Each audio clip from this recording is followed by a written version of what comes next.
दोस्तों आज हम एक्सप्लेन करने वाले हैं हाल ही में ये कमाल की साउथ मूवी टर्बो को, जिसकी डिमांड आप लोग काफी टाइम से कर रहे थे, पर मूवी हिंदी में अवेलेबल ना होने के कारण हमें एक्सप्लेनेशन लाने में थोड़ा समय लग गया, पर आपके लिए अब एक्सप्लेनेशन आ चुका है। इसी बात पर वीडियो को भी लाइक कर दीजिए। हम चलिए कहानी शुरू करते हैं। तो मूवी की शुरुआत में हमें दिवाली का सीन दिखाते हैं, जहाँ पर सब लोग एंजॉय कर रहे होते हैं। तभी हम देखते हैं कि कुछ कंपनी के लोग एक फैमिली के घर पर आकर उनको दिवाली की मिठाई दे रहे हैं। जैसे वे आदमी घर के अंदर आते हैं तो जननी नाम की एक लेडी किचन में जाकर अपने पति वेंकटेश से फोन पर बात करती है और जननी को पता चलता है कि उसके पति की कंपनी वालों ने उनके घर पर कोई आदमी नहीं भेजे हैं। ये सुनकर जननी चौंक जाती है और वह अपने बच्चों को किचन में बुलाती है ताकि वह अपने बच्चों को बचा सके, पर वह गुंडे भी जननी को देखकर समझ जाते हैं कि उसको उन पर शक हो चुका है। थोड़ी देर बाद वह आदमी उस बच्चे के सामने उसकी मां को पंखे से लटकाकर जान से मार देते हैं। अब जैसे जननी का पति वेंकटेश घर पहुंचने वाला होता है, तब रास्ते में वही गुंडे वेंकटेश को भी जान से मार देते हैं।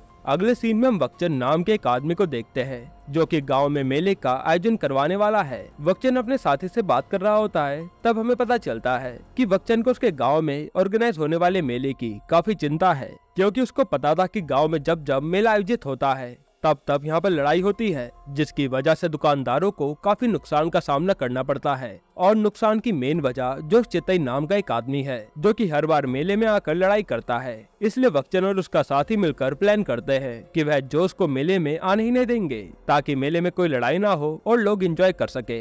अगले दिन वक्चन और उसका साथी जोश की माँ के पास जाकर उनसे निवेदन करते हैं कि वह अपने बेटे को गाँव से बाहर भेज दें ताकि वह मेले में ना आए, क्योंकि जोश के आते ही मेले में कुछ ऐसा होता है जिससे लड़ाई हो जाती है और दुकानदारों को काफी नुकसान का सामना करना पड़ता है। यह सब सुनकर जोश की माँ कहती है कि तुम चिंता मत करो, जोश मेले में नहीं आएगा। अगले सीन में हम जोश चित्तई को देखते हैं जो कि काफी हट्टा कट्टा आदमी है, जिससे अधिकतर लोग डरते हैं। और एक बात पक्की है कि जोश जहाँ भी जाता है वहाँ उसकी किसी न किसी से लड़ाई जरूर होती है। जोश अब अपनी माँ के साथ जा रहा होता है, तब जोश की माँ जोश को समझाकर गाँव से बाहर जाने के लिए कहती है। फिर हम जोश के दोस्त जेरी को देखते हैं जो कि चेन्नई के बैंक में नौकरी करता है और गाँव फेस्टिवल के लिए आया है। जेरी अब जोश से मिलकर उसको मेले के लिए तैयार होने के लिए कहता है, पर जोश मना करके कहता है कि वह गांव के बाहर जा रहा है। असल में जोश अपनी माँ की सारी बातें मानता था। फिर जोश अपनी माँ की बात मानकर गांव से बाहर चले जाता है। तब हम देखते कि गांव में एक साबू नाम का आदमी अपने साथियों के साथ आया है, जिसकी जोश से पिछली बार मेले में लड़ाई हुई थी और वह उसी का बदला लेने आया है। कुछ समय बाद अब रात में मेले में काफी शांति थी और सब लोग एंजॉय कर रहे थे। ये सब देखकर वक्चन काफी खुश होता है कि चलो जोश गया, अब लड़ाई नहीं होगी। तभी एकदम से साबू की गैंग मेले में जोश को ढूंढते हुए आती है और जेरी को पकड़कर मारने लगती है, क्योंकि पिछली बार जोश और जेरी ने मिलकर उसके साथ लड़ाई की थी। जेरी अब अपनी जान बचाकर भागने लगता है, तब वह देखता है कि जोश अपनी जीप में वापस आ गया है, जिसके बाद जोश एक एक करके साबू और उसके साथियों को मारकर घायल कर देता है। फिर साबू डर के वहाँ से भागने लगता है और जोश की माँ जोश को डांटने लग जाती है, क्योंकि जोश ने उनकी बात नहीं मानी थी। थोड़ी देर बाद हम देखते हैं कि जेरी को हॉस्पिटल ले जाया गया है, जहाँ उसके सर में चोट लगी है और वो बेहोश पड़ा था। जैसे ही जोश हॉस्पिटल आकर नर्स से जेरी का हालचाल पूछता है, तब वहाँ पर सीआई डेविस आता है जो कि जेरी और जोश का दोस्त है। वह जोश को बताता है कि जेरी एक इंदुलेखा नाम की लड़की से प्यार करता है, जिससे वह शादी भी करना चाहता है, पर उसके परिवार वाले उसकी एंगेजमेंट किसी और से करवा रहे हैं। तो जोश सोचता है कि वह अपने दोस्त के साथ ऐसा नहीं होने देगा और उसकी गर्लफ्रेंड को जेरी के पास ले आएगा। फिर पहले तो जोश जेरी के फोन से इंदुलेखा को फोन करता है और उसको जेरी के फोन में कई सारी लड़कियों के नंबर मिलते हैं, जिसे इग्नोर करके जोश इंदुलेखा से फोन पर बात करके घर से भागने को कहता है। अगले सीन में हम इंदुलेखा और उसकी बहन निर्जना को देखते हैं जो कि आपस में बात कर रही थी कि जेरी का दोस्त उसको लेने आ रहा है। तभी एकदम से जोश वहाँ आता है और इंदुलेखा की फैमिली को जेरी और इंदुलेखा के प्यार के बारे में बताकर उनके आपस में शादी करवाने को कहता है, पर इंदुलेखा के परिवार वाले नहीं मानते। तब जोश इंदुलेखा की फैमिली के ऊपर हमला करके इंदुलेखा को अपने साथ लेकर भाग जाता है। अब हम देखते कि जोश इंदुलेखा को जेरी की फैमिली के पास ले आया है, जहाँ पर जेरी इंदुलेखा को अपनी फैमिली के सामने पहचानने से ही मना कर देता है, क्योंकि वह अपने पापा से डर गया था। इतना सब होने के बाद इंदुलेखा वापस घर तो नहीं जा सकती थी, तो वह वहाँ से सीधा चेन्नई जाने को बोलती है, जहाँ वह बैंक में जॉब करती है। जोश अब इंदुलेखा को बस में बैठाकर घर जाने लगता है और जैसे ही जोश अपने घर के पास पहुँचता है, तब उसको उसकी माँ से पता चलता है कि पुलिस जोश को ढूंढ रही है, क्योंकि उसने इंदुलेखा को घर से भगाया है और इंदुलेखा के परिवार वाले मिलिट्री में थे। तो उनकी एफआईआर को ज्यादा सीरियसली लिया जा रहा है। थोड़ी देर बाद जोश का दोस्त सीआई डेविस उसको सारी बात बताता है और कहता है कि तुम्हारा बचना मुश्किल है, ऐसा करो तुम इस गांव से बाहर चले जाओ, नहीं तो पुलिस तुमको कभी भी जेल में डाल देगी। जोश अब फटाफट जाकर इंदुलेखा की बस पकड़ लेता है और उसके साथ चेन्नई जाने की सोचता है, जहाँ से वे इंदुलेखा को मनाकर उसकी फैमिली के पास ले आएगा। इससे ये केस पूरा खत्म हो जाएगा और उसे पुलिस नहीं पकड़ेगी। जोश अब इंदुलेखा से बात करता है और बातों बातों में जोश इंदुलेखा को गलती से जेरी की गर्लफ्रेंड्स के बारे में बता देता है, जिससे इंदुलेखा और भी ज्यादा गुस्सा हो जाती है। अगले दिन जब जोश की बस में आँख खुलती है तो बस खाली थी और इंदुलेखा उसे बस में छोड़कर चली गई थी। फिर हम देखते कि इंदुलेखा आईसीबी बैंक में जाती है, जहाँ वे बैंक मैनेजर की पोस्ट पर थी।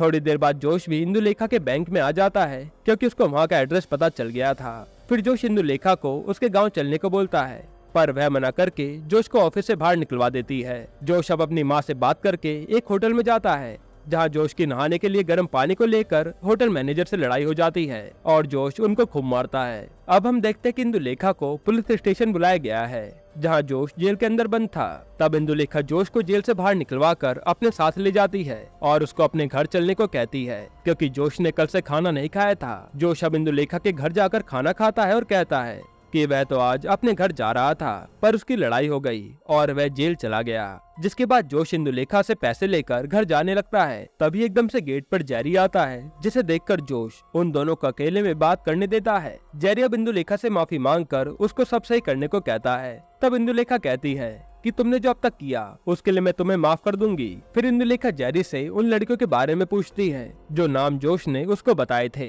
अब जेरी के पास कोई जवाब नहीं था, जिस कारण इंदुलेखा को गुस्सा आता है और वह जेरी को चाटा लगाकर उससे सारे रिश्ते खत्म कर देती है। जोश भी ये सारी बातें बाहर से सुन लेता है और उसे पता चल जाता है कि उसकी वजह से उनकी दोबारा लड़ाई हो गई। जेरी अब जोश पर गुस्सा करके बोलता है कि जिस लड़कियों के उसके फोन में नंबर थे वह उसकी पहले की गर्लफ्रेंड थी, जिस कारण अब सब बर्बाद हो गया। यह कहकर जेरी वहाँ से चले जाता है। फिर जोश अपने दोस्त सीआई डेविस से बात करके वापस अपने गाँव आने को कहता है, पर डेविस साफ मना कर देता है, क्योंकि अगर वह बिना इंदुलेखा के यहाँ आया तो पुलिस वाले उसे जेल में डाल देंगे, इसलिए उसका वहाँ पर रहना ही सेफ होगा। इधर जेरी भी अपने ऑफिस जाता है, जहाँ उसकी सीनियर उसको बहुत डांटती है।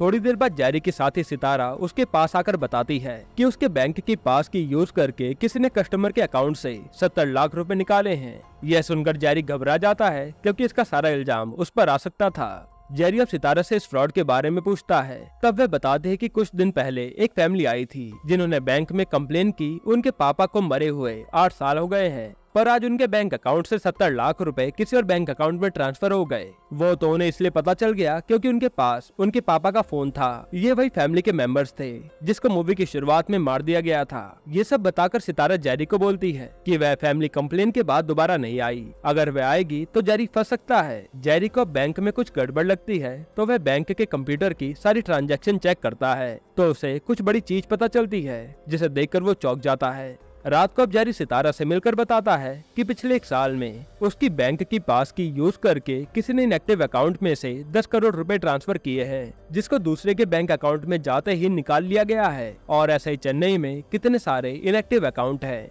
जिसमें लगभग 6000 करोड़ रुपए हैं। और अगर उनकी ब्रांच के एक एम्प्लॉय की पास की से 10 करोड़ रुपए का घपला हुआ है, तो पूरी ब्रांच और चेन्नई की सारी ब्रांच से कितना घपला हुआ होगा। मतलब कि ये एक बहुत बड़ा स्कैम है। यह कहकर जेरी सितारा को बोलता है कि जरूर इस स्कैम में कोई अंदर का आदमी मिला हुआ है, तभी इनएक्टिव अकाउंट की इन्फॉर्मेशन बाहर जा रही है। अगले सीन में हम चेन्नई के सीएम अरिवम को देखते हैं, जो कि वहाँ के फाइनेंस मिनिस्टर थंगास्वामी और बाकी एमएलए के साथ मीटिंग कर रहे होते हैं। तब वहाँ पर विंसेंट भी था, जिसने मूवी की शुरुआत में वेंकटेश की फैमिली को मारा था। थंगास्वामी अब सीएम के सामने वेट्रीवल नाम के गुंडे की डील रखता है, पर सीएम मना कर देता है कि वह पब्लिक को धोखा नहीं देगा। जिसके बाद एकदम से वेट्रीवल हेलीकॉप्टर से जबरदस्त एंट्री लेता है, जिसको सब लोग वेट्री कहकर बुलाते हैं। वेट्री एक काफी खतरनाक गुंडा है, जो कि लोगों को बिना कुछ सोचे समझे मार देता है, इसलिए सब उससे खौफ खाते हैं। खैर अब वेट्री सीएम के पास आकर बैठता है और वेट्री के चुटकी बजाते ही सीएम की पार्टी के सारे एमएलए वेट्री की तरफ हो जाते हैं, क्योंकि उसने उनको खरीद लिया था। बैटरी अब सीएम को मारकर धमकाता है तो सीएम बैटरी की बात मान लेता है। अब हम देखते कि एक न्यूज रिपोर्टर मीडिया में 30 एमएलए के खिलाफ न्यूज दे रही है कि उन्होंने 100 करोड़ रुपए खाकर पार्टी बदल ली है, जिसमें सारा हाथ बैटरी का है। बैटरी अब अपने साथियों के साथ अपने अड्डे पर आता है, जहाँ से वे इलीगल रूप से समुद्र की मछलियों को सप्लाई करता है। थोड़ी देर बाद बैटरी को उसका साथी बताता है कि उनको एक न्यूज रिपोर्टर से खतरा है, जो कि मीडिया में उनकी बदनामी कर रही है, और चेन्नई के सीएम से उसको हमारे प्लान के बारे में भी पता चल गया है। तब बैटरी हंसकर बोलता है कि मुझे मजा आता है जब मेरे काम के बीच कोई टांग अड़ाता है। फिर हम देखते कि बैटरी ने उस न्यूज रिपोर्टर को लटका रखा है। फिर वे उस न्यूज रिपोर्टर को मशीन में डालकर बड़ी बेरहमी से मार देता है। इधर जोश अब इंदुलेखा से मिलकर काम मांगता है, क्योंकि वह अपने गांव नहीं जा सकता था। तभी एकदम से वहाँ पर कुछ गुंडे आ जाते हैं, जिसको इंदुलेखा ने बैंक में लोन देने से मना किया था। अब वह गुंडे इंदुलेखा पर अटैक करते हैं, तो जोश एक गुंडे को मारता है और सारे गुंडे डर के मारे भाग जाते हैं। इंदुलेखा अब जोश को उसके बॉस एंड्रयू से मिलाती है, जो कि काफी अमीर आदमी है, और इंदुलेखा के कहने पर एंड्रयू जोश को उसका ड्राइवर रखने को कहता है, अगर उसको जोश का काम पसंद आए तो। फिर एंड्रयू जोश को उसके साथ ट्रायल पर ले जाता है, और थोड़ी देर बाद एंड्रयू ऑटो बिल्ला नाम के गैंगस्टर के पास आता है, जो कि एंड्रयू से 1 करोड़ रुपए मांग रहा था। अब एंड्रयू के मना करने पर ऑटो बिल्ला का एक आदमी एंड्रयू और उसके बॉडीगार्ड को खूब मारते हैं। तब जोश एंड्रयू की तरफ से ऑटो बिल्ला और उसके सारे आदमियों को मारकर घायल कर देता है। ये देखकर एंड्रयू काफी खुश होता है और जोश को रहने के लिए एक फ्लैट देकर उसको अपने यहाँ जॉब पर रख लेता है। अब जोश की जॉब लगने के बाद सब सही होने लगा था, तो जोश अपनी माँ को अपने पास चेन्नई बुला लेता है,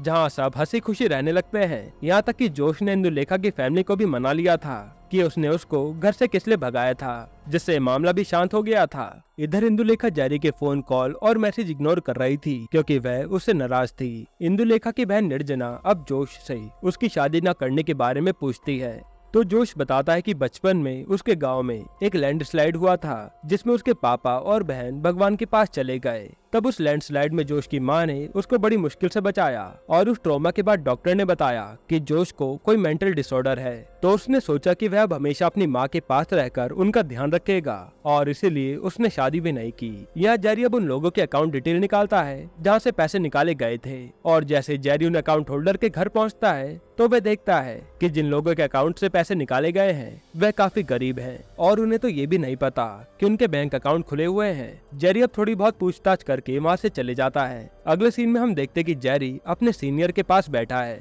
क्योंकि उसने सच का पता लगा लिया था कि इन सब स्कैम के पीछे कौन है। जेरी अब उसकी सीनियर को स्कैम की सारी बात बताकर कहता है कि इस स्कैम के पीछे बैटरी नाम का आदमी है, जिसने अपनी कंपनी में काम कर रहे वर्कर की आईडी लेकर फर्जी बैंक अकाउंट खुलवाए हैं, जिसमें वह इनएक्टिव अकाउंट होल्डर के पैसे डालकर निकालता है, और यह स्कैम करोड़ों का है, जिसमें कोई बैंक का आदमी उसके साथ मिला है। यह सब बताकर जेरी उसके सीनियर को कहता है कि वह उसकी रिपोर्ट 2 दिन में उसको दे देगा, पर पहले उसको इंदुलेखा से बात करनी होगी, जिसके बैंक में बैटरी का अकाउंट है, क्योंकि इस स्कैम के बाहर आते ही उनका बैंक डूब जाएगा। अब सीन चेंज होता है, जहाँ हम देखते हैं कि बैटरी के साथ जेरी की सीनियर ही मिली हुई है, जिसको जेरी ने बैटरी के स्कैम के बारे में बता दिया था। बैटरी अब पहले जाकर कावेरी नाम की लड़की को मारता है, जिसकी गलती की वजह से ये स्कैम जेरी को पता चला। इधर जेरी इंदुलेखा के पास जाकर उसके स्कैम के बारे में बताने की कोशिश करता है, पर वह जेरी की एक भी नहीं सुनती। जेरी अब जोश से फोन पर बात करके बोलता है कि उसको किसी भी हालत में इंदुलेखा से बात करनी है। तब जोश कहता है कि ठीक है, तुम रात को मेरे घर आ जाना, जिसके बाद हम साथ में इंदुलेखा के पास जाकर बात करेंगे। अब जेरी जब जोश से बात कर ही रहा होता है तो कुछ गुंडे जेरी पर नजर रखे हुए थे। तब जेरी उन गुंडों से बचकर वहाँ से भाग जाता है। अब हम देखते कि जोश जेरी से मिलने अपने घर जा रहा है। तब वह देखता है कि उसके घर में ऑटो बिल्ला का गैंग बैठा हुआ है, और जोश अब ऑटो बिल्ला के गैंग को मारकर वहाँ से भगा देता है। फिर जैसे ही जोश और उसकी माँ रूम में जाते हैं, वह देखते कि जेरी की लाश पंखे पर लटकी हुई है, और ये देखकर जोश के होश उड़ जाते हैं। फिर पुलिस वाले आकर अब अपनी जांच करते हैं और जोश को बताते हैं कि जेरी की मौत सुसाइड करने से हुई है, क्योंकि उसको प्यार में धोखा मिला था, जो कि सच नहीं था। जेरी के पापा अब जोश के पास आकर काफी रोते हैं और जेरी की लाश को अपने साथ गांव ले जाते हैं। फिर रात को अब जोश और इंदुलेखा सब जेरी की मौत से दुखी थे। इधर बैटरी थंगास्वामी को मिलकर पैसे देता है, जिसकी मदद से वह सामने वाली पार्टी से अपनी डील पूरी कर सके। फिर बैटरी का राइट हैंड विंसेंट बैटरी के पास आकर बताता है कि जेरी मरने से पहले आईसीबी बैंक की मैनेजर इंदुलेखा से मिलने गया था, तो हो सकता है कि उसने इंदुलेखा को उनके बारे में सब बता दिया हो। बैटरी विंसेंट से बोलता है कि तुम अपना काम करते रहो, मैं इंदुलेखा को देख लूंगा। अगले सीन में हम देखते हैं कि इंदुलेखा को उसके बैंक मैनेजर की पोस्ट से निकाल दिया गया है और इंदुलेखा अब बस से अपने घर जा रही होती है। तब रास्ते में बैटरी के गुंडे इंदुलेखा पर हमला कर देते हैं। तभी एकदम से जोश वहाँ पर आकर सभी गुंडों को बुरी तरह से मारता है और इंदुलेखा को बचा लेता है। फिर जैसे जोश और इंदुलेखा घर पहुँचते हैं तब इंदुलेखा के घर में सितारा आती है, जो कि इंदुलेखा को बैटरी के सारे स्कैम के बारे में बताकर कहती है कि जेरी को बैटरी के आदमियों ने ही मारा है। फिर हमें फ्लैशबैक दिखाते हैं जहाँ जेरी जोश के घर आया था। तभी एकदम से विंसेंट जोश के घर आया और उसने जेरी को मारकर पंख से लटका दिया, जो कि सितारा ने वीडियो कॉल पर देख लिया था। सितारा अब जोश को एविडेंस की फाइल देकर वहाँ से चली जाती है। अब हम देखते हैं कि सीएम अरिवम कमिश्नर से बात करके कहते हैं कि उनको बैटरी के प्लान को रोकना होगा, नहीं तो वह सब कुछ बर्बाद कर देगा, क्योंकि सारे एमएलए धीरे धीरे उसकी तरफ हो रहे थे। यहाँ थंगास्वामी अब बैटरी को सीएम की सारी बात बताता है। तब बैटरी बोलता है कि जिन एमएलए की उनसे बात हुई थी उनको बस पैसे पहुंचाने हैं, जिसके बाद वे पार्टी बदलकर ऑपोजिशन पार्टी में आ जाएंगे और फिर वे उसका पूरा सपोर्ट करेंगे और सीएम कुछ भी नहीं कर पाएगा। फिर एंड्रयू अब जोश को फोन करके सब बता देता है कि इंदुलेखा को उसकी जॉब से बैटरी के कहने पर निकाला गया है, जो कि काफी खतरनाक आदमी है। यह कहकर एंड्रयू जोश को उसकी फैमिली और इंदुलेखा के साथ वहाँ से जाने को बोलता है, नहीं तो बैटरी उन सबको मरवा देगा। और फिर एंड्रयू जोश को चेन्नई से भागने का प्लान भी बताता है। फिर जोश इंदुलेखा को वहाँ से भागने को बोलता है, पर इंदुलेखा कहती है कि उसको एक आदमी के बारे में पता है जो कि बैटरी को संभाल लेगा, जिसका नाम एसीपी सुकुमार है। अगले सीन में जोश और इंदुलेखा सुकुमार सर के पास जाते हैं। तब सुकुमार इंदुलेखा को सीआई शक्तिवेल से मिलाता है, जो कि उनकी मदद करने वाला था, क्योंकि सुकुमार को कमिश्नर ने अर्जेंट बुलाया था। इंदुलेखा शक्तिवेल को सारे स्कैम के बारे में बताकर कहती है कि इन सब के पीछे बैटरी नाम का डॉन है, जो कि ये सब कर रहा है और जेरी को भी उसने ही मारा है, जिसका प्रूफ ऑटो बिल्ला है, जिसने बैटरी के आदमी को जोश के घर जाते देखा था, जिसने बैटरी के आदमी को जोश के घर से जाते हुए देखा था। शक्तिवेल इंदुलेखा की बातें सुनकर केस घुमाने लगता है और उल्टा कहता है कि जोश और तुमने मिलकर जेरी को मारा है। इस सीन को देखकर ऐसा लग रहा था कि पूरी पुलिस फोर्स ही बैटरी से मिली हुई है। थोड़ी देर बाद बैटरी सुकुमार के साथ पुलिस स्टेशन में आता है, जिससे साबित हो जाता है कि पुलिस बैटरी के साथ ही है। बैटरी अब जोश और इंदुलेखा को धमकाकर कहता है कि तुम्हें थाने नहीं आना चाहिए था, यहाँ आकर तुमने बहुत बड़ी गलती कर दी। फिर हम न्यूज में देखते हैं कि सितारा और उसके साथी का एक्सीडेंट हो गया, जिसमें वह मारे गए और ये सब बैटरी ने ही करवाया था। बैटरी अब जोश को गुड बाय करके चला जाता है, क्योंकि उसके पीछे अब पुलिस वाले इन दोनों को मार देंगे। अब जैसे बैटरी वहाँ से जाता है, पुलिस वाले जोश और इंदुलेखा पर हमला करते हैं, पर जोश अकेला ही पुलिस वालों पर भारी पड़ जाता है और सारे पुलिस वालों को घायल करके वहाँ से भाग जाता है। अब जैसे ये बात बैटरी को पता चलती है कि पुलिस जोश और इंदुलेखा को नहीं मार पाई, तो वह गुस्सा हो जाता है और बैटरी अब विंसेंट को जोश के बारे में बताकर इस मामले को संभालने के लिए कहता है, नहीं तो वह मुसीबत में पड़ जाएंगे। इसके बाद विंसेंट अब अपने कुछ आदमियों को इंदुलेखा की बहन के पास भेजता है ताकि वह उसको पकड़ सके और खुद जोश की माँ के पास जाता है। यहाँ जोश को भी पता था कि बैटरी अब उसकी फैमिली पर हमला करवाएगा, तो वह अपनी माँ और निर्जना को फोन पर पहले ही सब बता देता है। फिर जैसे विंसेंट जोश की माँ के पास जाता है, उनके फ्लैट में एक जोरदार धमाका होता है, जो कि जोश की माँ ने सेटअप किया था। इधर बैटरी के कुछ आदमी इंदुलेखा की बहन निर्जना को पकड़ने जाते हैं। तब वहाँ पर ऑटो बिल्ला अपनी गैंग के साथ बैठा था, जो बैटरी के आदमियों को बोलता है कि ये घर तो उसने उस लड़के से खरीद लिया है, जिसके बाद बैटरी के आदमी वहाँ से चले जाते हैं। अगले सीन में ऑटो बिल्ला जोश और इंदुलेखा को निर्जना और उसकी माँ से मिलवाकर अपनी गाड़ी से वहाँ से भागने को कहता है। यहाँ बैटरी अब जोश को फोन करके कहता है कि तुम अपनी फैमिली को लेकर वहाँ से चले जाओ, बस इंदुलेखा को यहीं पर छोड़ दो, नहीं तो वह सबको मार देगा। तब जोश बैटरी को चल हट कहकर फोन काट देता है, जिससे बैटरी को काफी बेइज्जती फील होती है। अब हम देखते कि बैटरी के आदमी ऑटो बिल्ला को पकड़कर बैटरी के पास ले आए हैं, जो कि जोश की मदद कर रहा था। तब जान जाने के डर से ऑटो बिल्ला बैटरी को जोश की लोकेशन बता देता है और जैसे बैटरी का राइट हैंड ऑटो बिल्ला के साथ जोश को पकड़ने जाता है, वह देखते कि वहाँ पर कोई भी नहीं है और जोश ने उनको चकमा दे दिया। जोश अब एसीपी सुकुमार के घर जाकर उसकी बेटी को अपने पास पकड़ लेता है, ताकि सुकुमार अपनी गाड़ी में जोश, इंदुलेखा और सभी को चेन्नई से निकाल सके। थोड़ी देर बाद जोश चेन्नई के बॉर्डर के पास पहुंचकर सुकुमार की फैमिली को गाड़ी से निकाल देता है, ताकि वह सब वहां से भाग सके। पर एसीपी सुकुमार ने भी चुपके से गाड़ी में उसका फोन डाल दिया था, ताकि बैटरी के आदमी जोश को पकड़ सके उसकी लोकेशन ट्रेस करके। अब जब जोश इंदुलेखा और अपनी माँ के साथ चेन्नई से बाहर जा रहा होता है, तभी सुकुमार के फोन को ट्रेस करके बैटरी के आदमी आ जाते हैं। फिर मौका मिलते ही वो इंदुलेखा को पकड़कर अपने साथ ले जाते हैं। इसके बाद जोश अपनी माँ और निर्जना को एंड्रयू को सौंप देता है और खुद इंदुलेखा को बचाने जाता है। अब हम देखते कि बैटरी ने थंगास्वामी को बाकी के पैसे दे दिया है, जिससे वह बैटरी की डील पूरी कर देगा।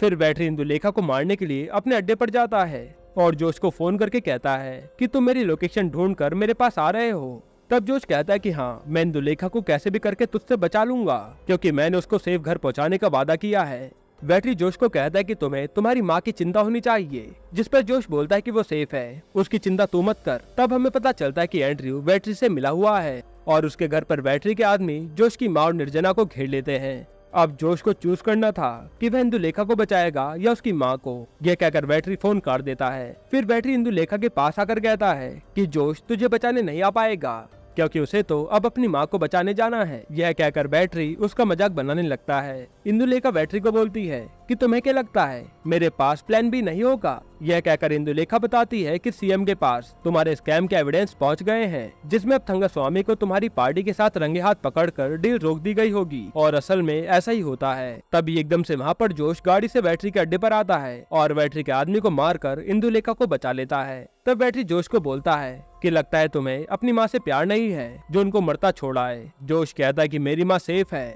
क्योंकि जब बैटरी के आदमियों ने उसकी माँ को घेरा था तब वहाँ पर मिलिट्री आ गई थी, जो कि जोश ने इंदुलेखा के पापा से बात करके मंगाई थी, क्योंकि वह आर्मी में थे। और एंड्रयू ने बैटरी के साथ ही धोखा किया था, क्योंकि वो जोश के साथ था। बैटरी अब गुस्से में जोश को कहता है कि चाहे कुछ भी हो जाए तुम अब यहाँ से बचकर नहीं जा पाओगे। तभी एकदम से बैटरी के आदमी दोबारा से आकर जोश के ऊपर हमला कर देते हैं, पर जोश एक एक करके बैटरी के सारे आदमियों को मारकर धूल चटा देता है। जिसके बाद जोश और बैटरी की खूब लड़ाई होती है। तब जोश बैटरी को पीट कर उसको उसी मशीन में डालकर जान से मार देता है, जिसमें वह लोगों को जान से मारा करता था। अब अगले सीन में जोश इंदुलेखा की फैमिली के साथ घर पर होता है। तब एकदम से लाइट चली जाती है और बाहर एक बॉक्स में एंड्रयू का सर रखा होता है, जिसने जोश की मदद की थी। और बॉक्स में एक मैसेज भी था कि तुमने अभी तालाब की छोटी मछली को मारा है, जंग तो अभी शुरू होगी। जिसके बाद ये मूवी यहीं पर खत्म होती है। मतलब इस मूवी का दूसरा पार्ट भी आएगा और ये देखने लायक होगा कि जोश का मुकाबला अब किससे होता है। दोस्तों, आपको ये मूवी कैसी लगी हमें कमेंट में जरूर बताइएगा। और इसके अलावा आप कौन सी मूवी का एक्सप्लेनेशन देखना चाहते हैं वो भी कमेंट कीजिएगा। बाकी अगर आपको हाल ही में आई एक कमाल की मर्डर मिस्ट्री मूवी देखनी है तो आप ये वीडियो देख लीजिए।